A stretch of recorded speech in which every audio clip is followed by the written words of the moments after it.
সাবেক প্রধান নির্বাচন কমিশনার সচিব ও অন্যান্যদের বিরুদ্ধে নীতিমালা ছাড়া ভুয়া প্রশিক্ষণ দেখিয়ে বাংলাদেশ নির্বাচন কমিশনের 7,47,57,000 টাকা খরচের মাধ্যমে সরকারি অর্থের ক্ষতি সাধনসহ অন্যান্য অভিযোগ অনুসন্ধানের সিদ্ধান্ত গৃহীত হয়েছে।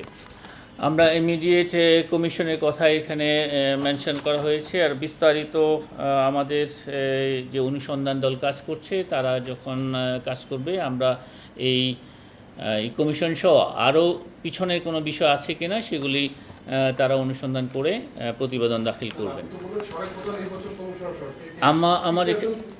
আমার এখানে আপাতত জাস্ট আগের কমিশনের এখানে একাদশ জাতীয় সংসদ এবং পঞ্চম উপজেলা পরিষদ নির্বাচনে প্রশিক্ষণের নামে প্রায় 7.47 যেটা বলেছি আমরা একাদশ জাতীয় সংসদ এবং পঞ্চম উপজেলা পরিষদ নির্বাচনে এখানে মূল 7,47,50,000 7,47,57,000।